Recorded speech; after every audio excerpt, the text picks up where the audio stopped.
They say it takes a village to raise a child. But what happens when your village is thousands of miles away? As Indian parents raising kids abroad, we navigate a world where the familiar rhythms of home are replaced by something entirely new. The absence of grandparents, cousins, and the cultural chaos we grew up with can feel like a huge void. But this journey, while challenging, is also filled with some truly unexpected gifts. One of the biggest shifts is what I call the third parent phenomenon. With both parents often working, our kids spend so much time with caregivers, daycares, nannies, or helpers. They become central figures in our children's lives. I remember a friend in Hong Kong telling me how her toddler started speaking with a Filipino accent, just like their beloved helper. It was a sweet but also a sobering reminder of how deeply our kids absorb their environment. Then there's the language labyrinth. Trying to teach your child your mother tongue, whether it's Hindi, Tamil, or Bengali, when they're surrounded by English or German is a constant, deliberate effort. For families with 2 Indian languages, it's double the challenge.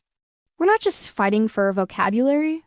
We're re-fighting for a connection to the emotions and culture that only our native language can truly hold. And of course, there are social hurdles. No matter how much we talk about diversity, our kids can still face stereotypes or even racism. Their lunchbox might smell different, their festivals aren't on the school calendar, and these little things can make them feel isolated. Celebrating Diwali or Holi without the vibrant chaos of India can feel a bit hollow. The well-organized, quiet celebrations are lovely, but they're a world away from the joyful mess we remember. This all leads to the big identity question. Am I Indian? Am I Australian?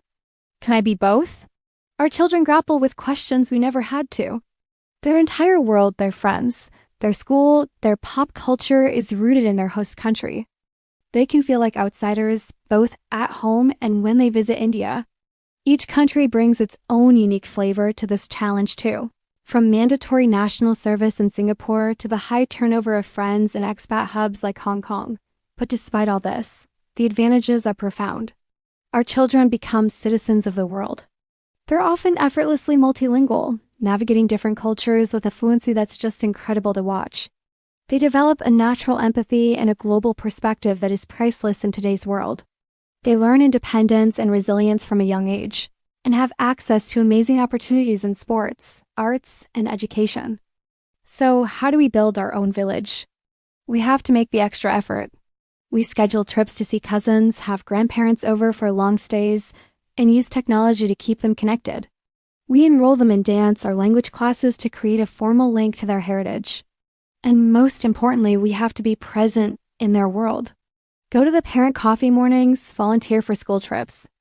When we immerse ourselves in their social lives, we become their trusted allies. Home needs to be the first place they turn for support, not the last. When we visit India, we need to be tour guides to our own culture. Let's make the trip strategic, maybe around a festival or a family wedding. Explain the stories behind a temple visit, not like a lecture, but like sharing a secret. And we have to let go of the India we left behind. India is dynamic and changing.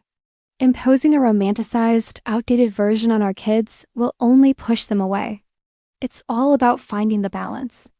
The goal isn't to create 2 separate lives, but to weave them together. Show them the beauty in our traditions, and also appreciate the good in our host culture. We also need to manage our own expectations. Our children's choices might reflect their host culture more than ours, and that's okay. Their journey doesn't need to mirror ours to be meaningful. Our most important job isn't to perfectly replicate the village we lost, but to build a new, loving foundation of support and understanding.